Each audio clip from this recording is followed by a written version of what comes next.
one of the piece of work that was formed part of the original Built to Last study was a study of the different typologies of houses, the historic houses in Dublin. So it was from an age range between roughly 1700 and the interwar period, 1945. So we're looking at, if you like, the traditional building stock. So I suppose that the purpose of that was to identify the range of characteristics that you're going to face up against, I guess, in terms of retrofit. This is just an example of one of the things we looked at, where we're looking at the variety of scale of, what are known to be houses in Dublin. So, like, for example, Dáil Éireann is a house, it's a 7-bay mansion, if you like, but like so is the artisan cottages or the Cabra housing and so on. So this image here is just, we're trying to capture the range and scale that you can come up against. That you can come up against in terms of what is a house in Dublin. So on the top left we have a mansion house in Henrietta Street, and the bottom left is Irvine Terrace in Irvine Terrace. And I suppose, it's just curious that you could take the floor plan of Irvine Terrace and drop it into the front room of Henrietta Street. It's just literally drop it in. So like, in terms of, say, floor area, like, it's 4 times the area in terms of the ground floor area of those two houses. But when you take that across the overall floor area, across the multi levels and the volume, you have a difference in factor of, say, 22 in floor area, a difference in volume of a factor of 30. So they're two very, very different buildings, and those characteristics should inform some of the decisions that will be made. Like, take a simple example, the impact of a chimney as a cold bridge going through roof insulation is, say, more dramatic in terms of the overall heat loss of a small building than a very large building. And then the top right there is just capturing sort of that information in graphic format. So I suppose, just to clarify, there's a range of 15 case studies. 8 of the case studies are buildings where a retrofit took place. So in other words, at the time of the study, the works had been finished, they were done. We interviewed homeowners, we carried out a BR assessment of the building as it was retrofitted, and then we sort of matched that with a BR assessment before it was retrofitted to get some statistics on the level of improvement. So these were case studies where we're looking at the building, we're talking to the homeowner, if they have energy bills, if they have a couple of years of energy bills, we're comparing that to the BR data and looking at, how does the reality match up to the actual calculated savings and so on in terms of energy reduction. So these were the 8 where works had happened, and there was like an interview process, and it's more, I guess, a soft approach in terms of understanding how the homeowners felt about the impact. Did they feel it was an impact? Was it positive and all that kind of thing? Whereas the other 7, we call them unretrofitted case studies. These ended up being more sort of technical studies. So we took the buildings, and Joe and Building Life Consultancy and the team were doing things like organizing air pressure testing, in situ U value measurements, hydrothermal assessment of different things. So these became much more, I guess, sort of scientific or analytical. So there wasn't retrofit works happened to these buildings, but they were used as, if you like, a model to study. Again, we're trying to capture a range of buildings. So again, our age range again, these was from the Georgian in North Georgia Street, which is about 1780, up to Johnny Carney House, which is, I think, about 1935 or 1940 or something like that. And again, with the unretrofitted case studies, we have a range which is Lennox Street would be the oldest. I think it's about 1830, 1840, up to again Dingle Road, Cabra, into war housing. This was the original way it was published. It's been reformatted for the website, but this was the sort of we had a kind of a core data page which tried to capture, we wanted to capture the plan form, which is very important as part of its typology. And then the top left, there was always a little urban place map, which just situated it in terms of its urban context. One of the topics that came up was microclimate, and it was interesting in one of the case studies where people, certain orientation within Donecarney, were feeling cold more than others. And so I think like the context, the setting within the city was an important thing. The table on the right here was one of the key pieces in each case study, which I think will be in the website.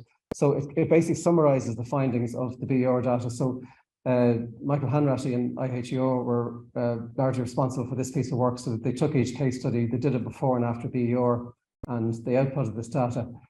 So we have, for example, in this one, which is Albany Road in Ranelagh, there was an existing BER of E3, and following the energy upgrading works, it improved to a C3. And then there was an estimate of the energy savings in monetary terms. This is obviously monetary terms of 2013 or so. And then I suppose one of the important things we'll come back to later is this idea of the form factor, which is the heat loss area. So the area of your roof, your walls, your windows, your floor, divided by the floor area of the house. And this is important in terms of understanding where the heat is going, and also the impact of, for example, wall insulation. Similarly, there's a factor for the window area. So again, how much of the floor area in percentage terms is glass? And then also we looked at the percentage of wall area over total heat loss area. So without getting muddled in all this, that's basically the total heat loss area of the building, just the roof, the walls, etc. The percentage of that which is the wall. So again, these little figures that we touch on them as we go along, but they're I think this is one sort of key important things that come out of the whole study. So they were the BER results which came out for the retrofitted case studies. So again, we're looking at them when the job is finished, and there's some kind of respectable results. I mean, like the two top left Georgian buildings achieving C1s and C2s of fairly benign interventions. Moving up to the more deeper retrofits, which were possible in the later kind of housing. So I'm not going to delve into each case study and overwhelm people with too much information. So we're just going to take one interesting fact from each one, and it might just whet people's appetite to sort of explore it a bit more. So this is a Georgian house on Northgate Georgia Street. It was interesting insofar it was occupied in its entirety by a single family.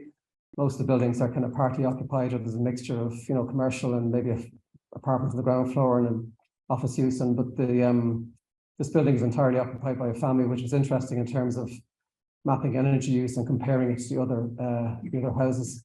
What's interesting about it is it has the most efficient form factor of all the buildings. So in other words, the Georgian building, the 4-story over basement Georgian building, is enclosing the space, floor area, more efficiently than any other of the typologies. So you'll see that this form factor, it's 1.03 in this building, and it rises up to say 2.5 or 3 in a sort of a detached 2-story house. So that's a significant characteristic that contributes to the energy efficiency of the building. And what happened in this case study was very, very benign. There was attic insulation, and there was an upgrade of the boiler and the heating controls. There was no wall insulation, no secondary glazing or anything like that.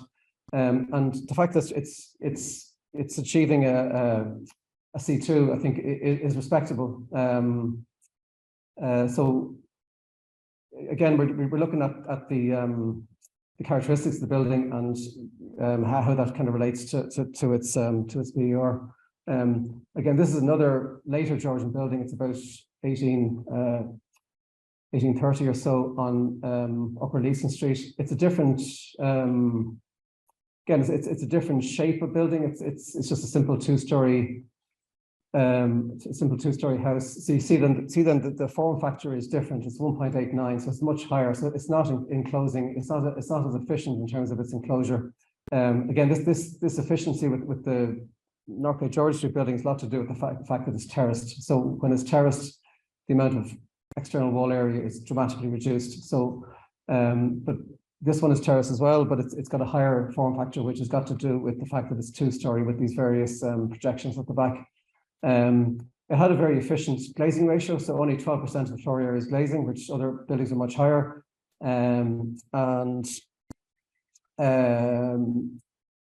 I suppose what's interesting about this one is that, again, the works are very, very benign. There was no wall insulation to the principal rooms. There was no secondary glazing or alteration of the windows. They were refurbished and draft proofed. The two little returns at the rear had no wall features and kind of received a calcitherm wall lining, calcitherm thermal lining.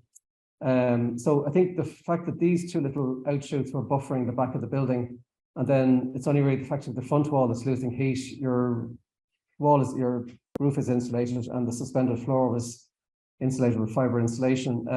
You know, again, it's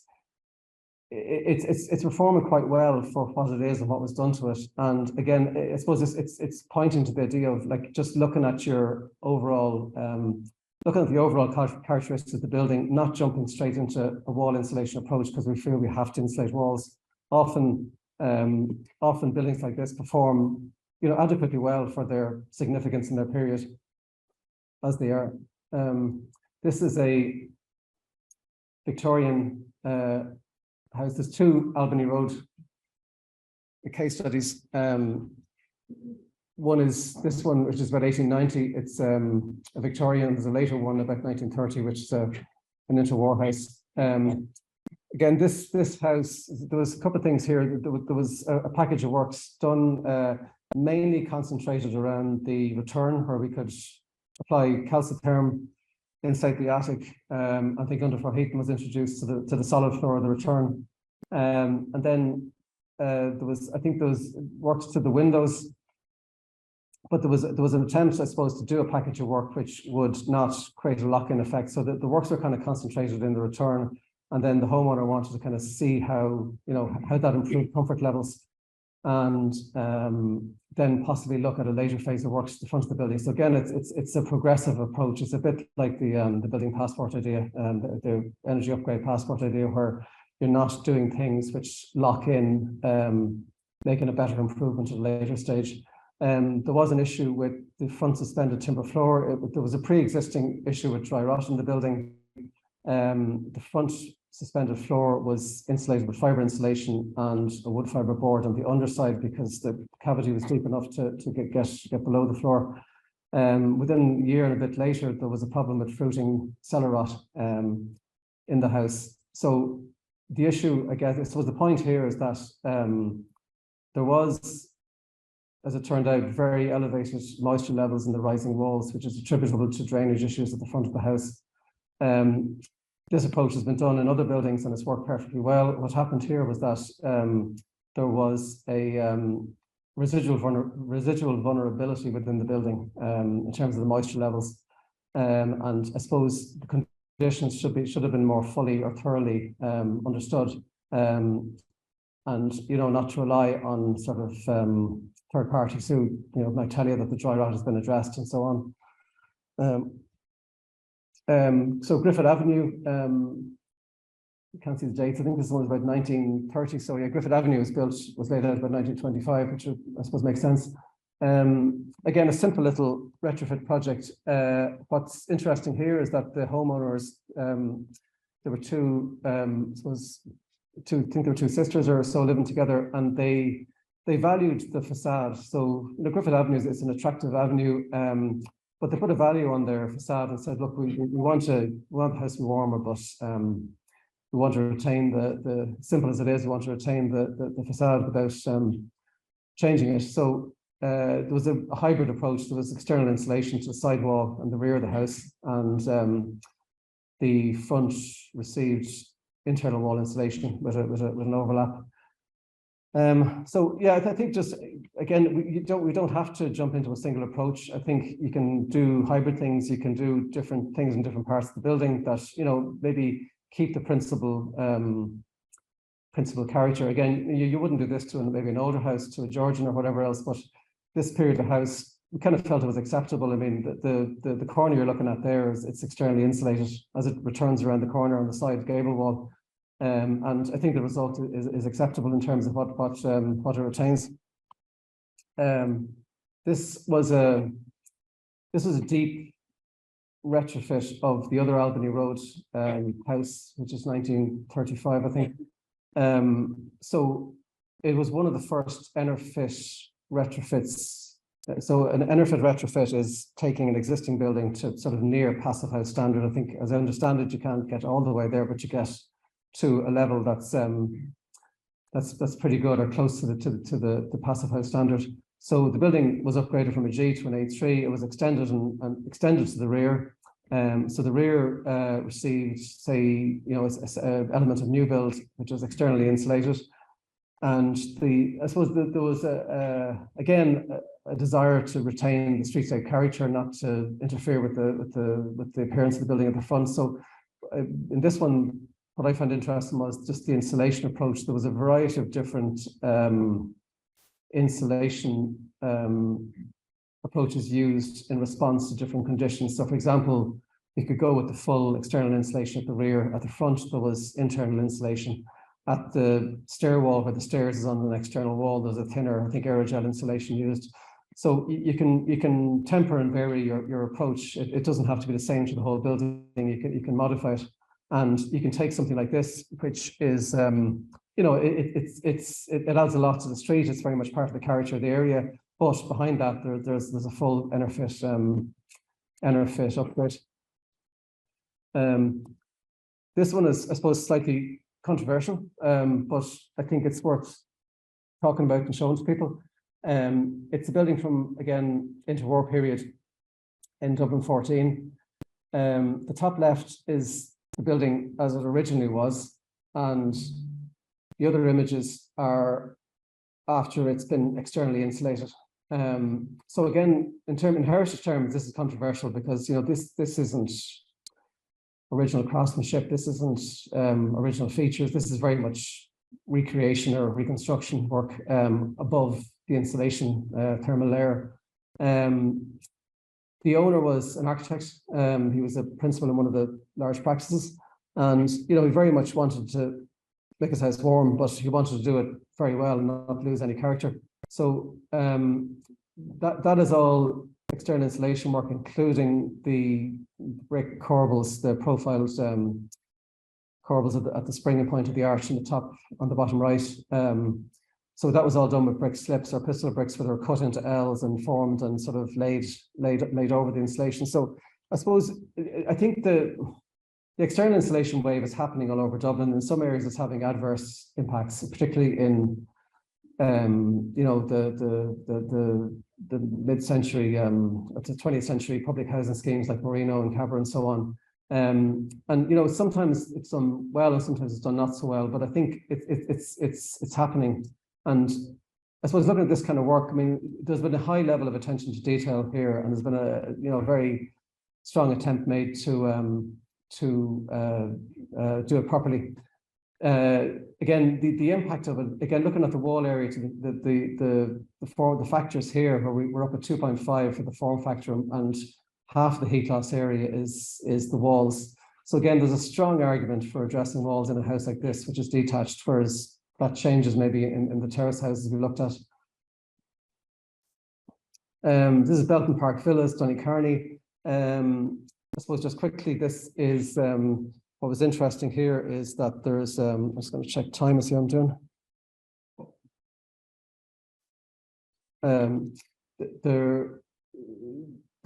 What's interesting is that there was a group of neighbours, and I think they happened in sequence, but they got the same contractor and the houses. So I suppose, I mean, there is an erosion of character in terms of the loss of the dash render and so on, but I mean, the group approach is better in some ways than the insulation stepping in and out with every second or third house. Again, what's interesting here is that the energy savings didn't, in real terms, didn't really improve. There's a few different variables happening with that, and again, like looking at your fuel bills isn't always reliable. But I think one of the things was that, again, it's a terrace house, and maybe the the wall insulation is having less impact than maybe the homeowners expected.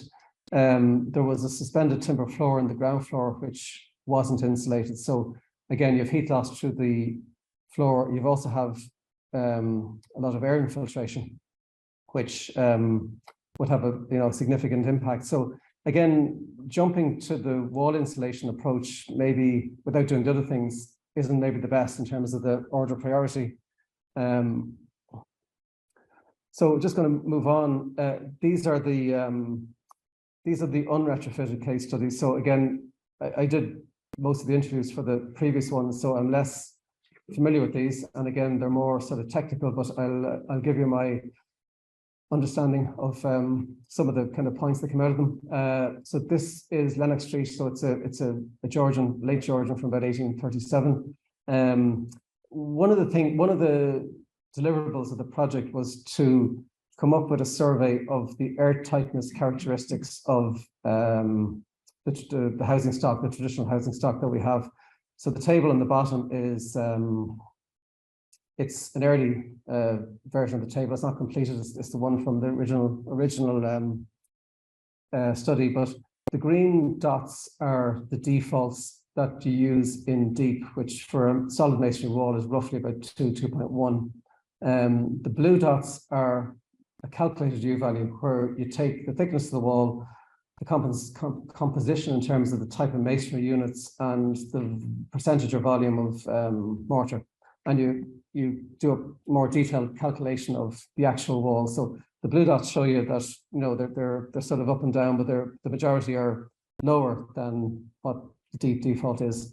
And then the red bars are an in situ U value measurement.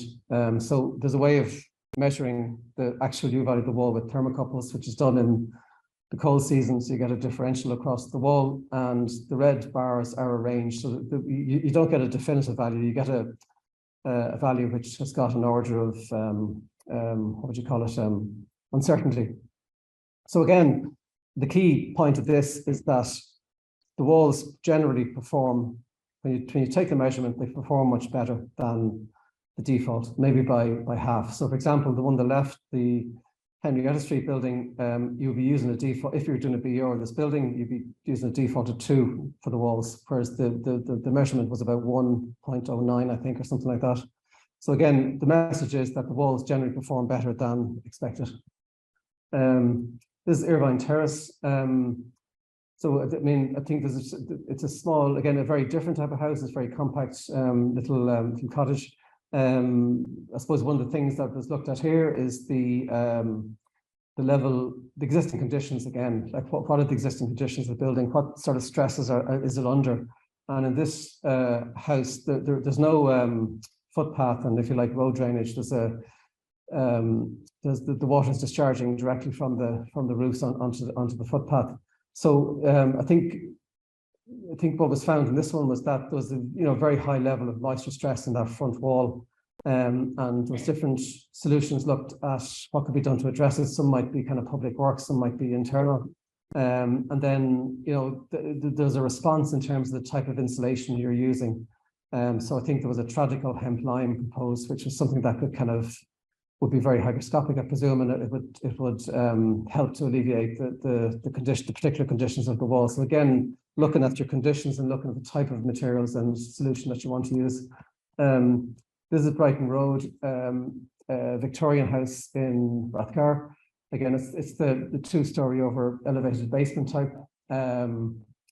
So traditional buildings, the top left is a map that the technical team sort of put together. So they're mapping, blue dots are taking SEAI BER data, and they're mapping it, I get this right now, they're mapping the form factor on the bottom. So the form factor is the efficiency of the enclosure. So 1 is our Georgian efficient terraced house, and then 2, 3 is getting into your detached houses. So they're mapping the form factor against the air permeability of houses. So the blue dots are SEI data, which kind of show what sort of a spread you get. And then the technical case studies, which are these ones, are mapped on that. So you're looking at the relationship between the form factor and the air permeability. So you're looking at the 20th century Albany Road is maybe an anomaly because it's become a deep retrofit. But say looking at Dingle Road in Cabra, looking at the one above at Ashfield Avenue, it's got a Q50 value of I think 7. They're like an air tightness of 4 is very respectable for a building that hasn't been built as an airtight house.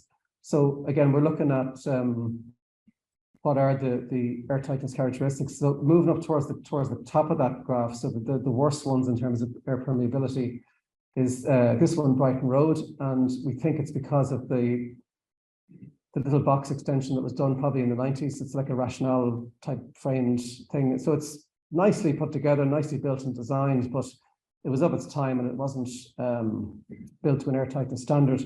And then at the very top is Aylesbury Gardens, which we'll come to, which had existing steel frame windows. So we wanted to get a handle on what is the typical characteristics of the houses in terms of airtightness. And the screen grab on the bottom is just an article from Passive House Plus around the time of the study, which was really interesting. It's an article by a guy called Paul Overy, and he talked about the whole concept that you can often in an Irish winter, and again, we're talking about our climate and what's particular about Ireland as opposed to anywhere else. He was talking in this article about how the energy demand can be higher in the shoulder seasons, in other words, October, November, February, March, than in December, because you can get windier weather in the shoulder seasons, you get more still weather when it's very cold. And there was actually greater heat loss in the houses that they studied during the windy weather, not during the cold weather. So it's telling you that we're suffering from more heat loss by air infiltration than by heat loss through sort of walls and roofs and so on. So again, air tightness is critical to the whole equation. And again, it's the whole thing about not jumping straight to wall insulation, that there is other things that are more important or maybe should be prioritized.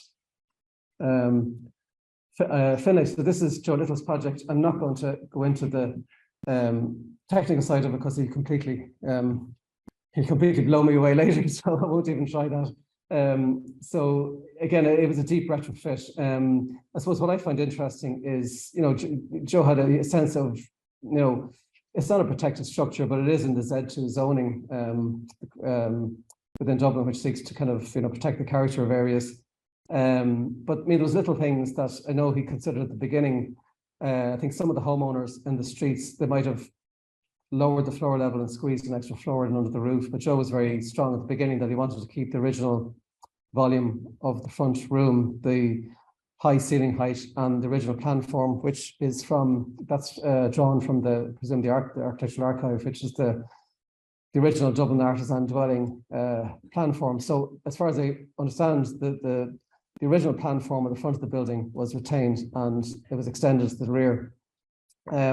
So I mean, you can do things like plan form is important, even if you're doing a deep retrofit, keeping a sense of the spaces within the original house, and even a small little detail like the roof. The roof was reslated, but the original ridge tiles, the clay ridge tiles, were retained and mortared in. And it can be a battle getting roofers to.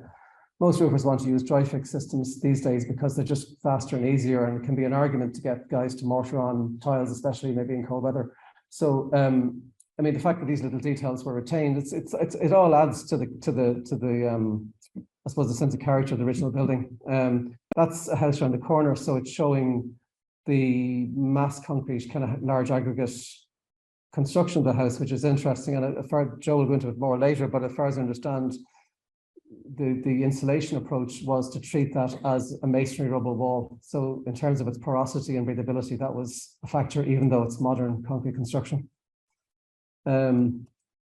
Ashfield Avenue, Ranelagh, it's a 1900 late Victorian. Again, this is a I get this right now, a hygrothermal assessment of the junction between the external wall and the floor, which Building Life Consultancy and Joe did at the time. So in simple terms, what we're looking at is the building has been cement pointed, and they're measuring here the this is a Carson tube, and they're measuring the rate of absorption of that brick, of that facade. So some bricks, some walls will absorb a lot of moisture. Some bricks will absorb more moisture than others.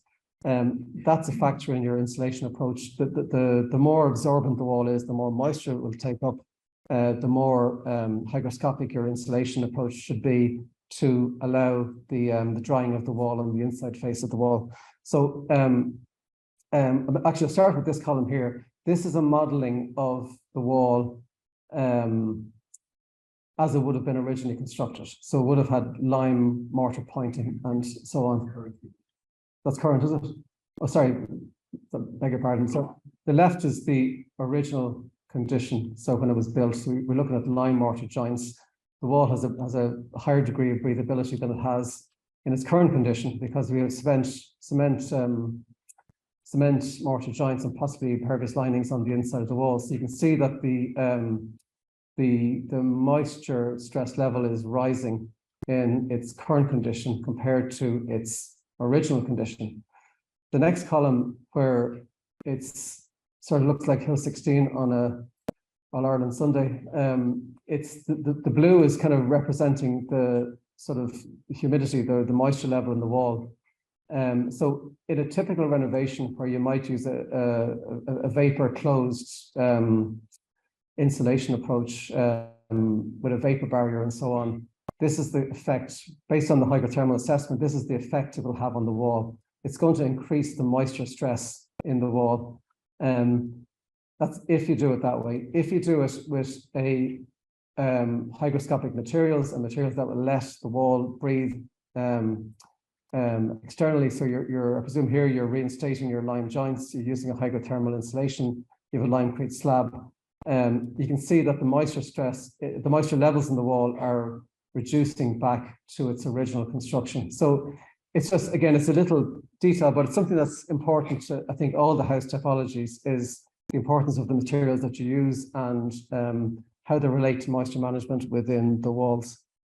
This little one, Aylesbury Gardens, what I find interesting about this one is there's an elderly couple who live here, and they've been there since, I think, 1971. The house has the original steel framed windows, and they love the steel framed windows. They don't want to let them go. So much so that when they built a small little extension at the rear, they salvaged 2 of the windows from the oaks that were broken out, and they used this material to repair and, you know, weld in sections to the windows. So they've made an enormous effort over their lifetime to retain the windows. They appreciate the character of them, and they appreciate that they're very much part of the house. But the windows are a problem. There was air tightness testing done, and there was thermal imaging, and you know, I suppose it's obvious that there's also, I think, an anemometer that could measure the rate of air coming through between the frames. So it's obvious that the windows are a big problem. And I think some of the solutions looked at were, some of the solutions looked at were secondary glazing, so not, you know, interfering with the glass and so on. But I suppose it's an example of, like, just the care that some people appreciate. I mean, this house it's 20th century, but I believe most of the other houses in the terrace, the steel windows are gone. So this makes this more rare, more important. And but there's just a sense that the people kind of value what they have, and regardless of what they feel they should do, they want to retain them. And I think that's kind of just valuable in terms of even homeowners' feedback and how people kind of look at their homes. For Dingle Road in Cabra, again, Cabra houses, they're very simple little buildings. They're plain rendered front with, you know, simple plaster band and the concrete cantilever canopy. But I suppose what's significant about Cabra is just the sense of placemaking and urban design, that when you look at for example, the radial layout here in relation to obviously the church at the time was the centre of the entire community, and there's a very clear aim here, like, to create something of, you know, that's distinct. And you get this in Marino as well, where the radial planform and the greens and everything else, small little simple building units can make something important. So, you know, it might seem very modest in most people's, or not a value in maybe a lot of people's minds, but overall, in terms of an entity, these estates are significant. And for example, like the external insulation approaches that we talked about, like that can have an impact, and it is having an impact on a lot of the estates in Dublin. I don't know anecdotally in Marino that I know an architect doing some work there, and I think DCC are refusing external insulation on some of the applications where it's called up, and then they're appealing it, and Open All are granting it. So there's obviously a bit of a conflict in terms of planning policy, but I think, you know, we should think maybe carefully about it.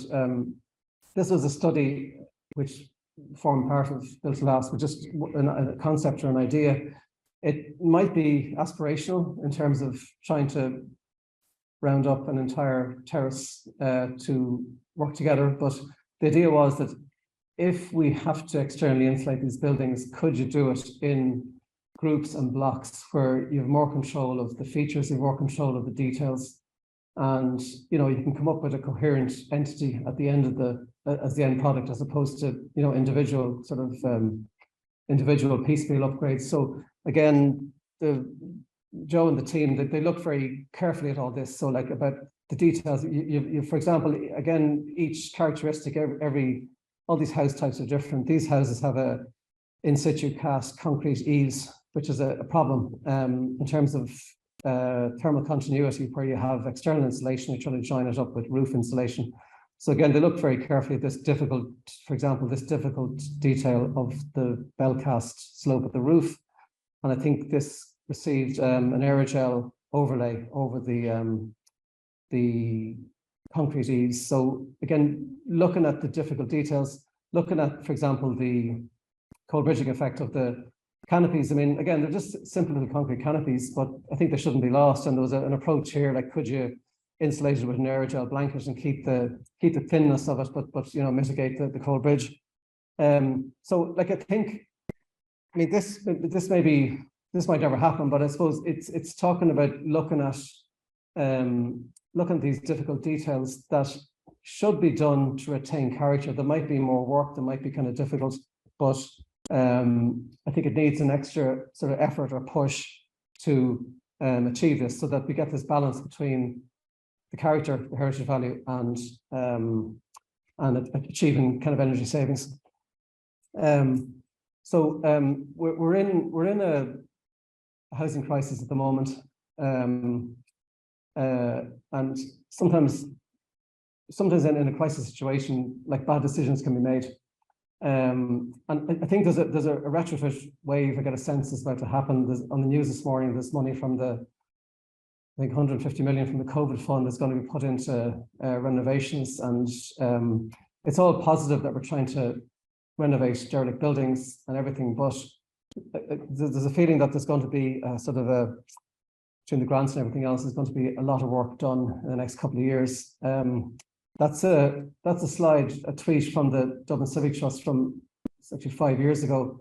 It's a skip on Capel Street, and there is an early 17th century, 1600s staircase, and there's oak elements in it as well. That was in a skip outside Capel Street. I don't know if the building was protected or if the people that did it even were aware of what they were doing, but there's a significant risk of the wrong thing being done with all this. And I think that careful attention to detail in terms of the thermal upgrade, but also in terms of the significance of the building, what you have in terms of, even if it's very simple features, it's important to look at that carefully and to find the balance. And that's it. Thank you very much.